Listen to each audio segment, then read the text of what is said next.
Here above my head, there's a logo that says Lucky Bullet, and it's quite a cool thing to see because, like, it's not just some label, but it's actually the band name of what my dad used to be in, and it's only around the corner from my house, so like, it's been there for years now, and no one's even touched it.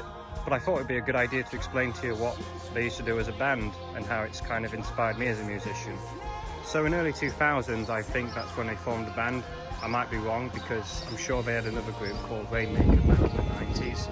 I'm sure you'll know more about it than I do, but they were quite active when I was born. Like, I was born in 2005, and apparently my dad used to play at least 4 different places. They were quite a regional, successful band, not really known on the internet, I would say.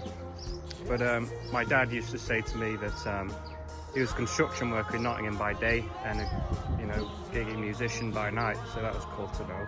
And they've got so many songs that they never released, and they're still on like cassette tapes or CDs.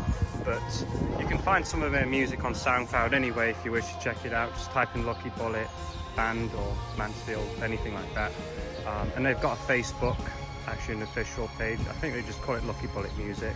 If you ever get to check the music out, I'd say they're quite influenced by Oasis, Verge, Stone Roses type of bands from Manchester, and they've got some like orchestral elements to it. I just don't know where they come from though. But the cool thing I wanted to tell you as well is that my dad, because he used to play guitar a lot, he'd always have one laying around in the house, and so it really tempted me to just pick it up and try and play the thing, but I couldn't learn it properly until I was like 15.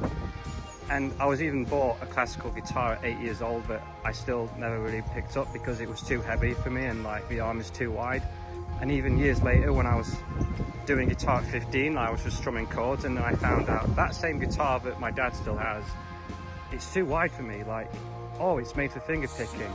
So I admit that finger picking is not my biggest strength. And as you might hear in most of my music, it's just mostly piano, electronic sounds and some vocals. But I definitely like to add acoustic guitar chords, to strum to, just to add some flavour. So with those things in mind, I'm quite driven by the things I had growing up in my own house. It's like just hearing those bits of music led to something much bigger than I expected. And I felt like it was the right thing to do growing up. And so here I am slowly building that career. And if you agree on that, then give it a like or repost, and keep chasing your dreams in the music industry, no matter what happens.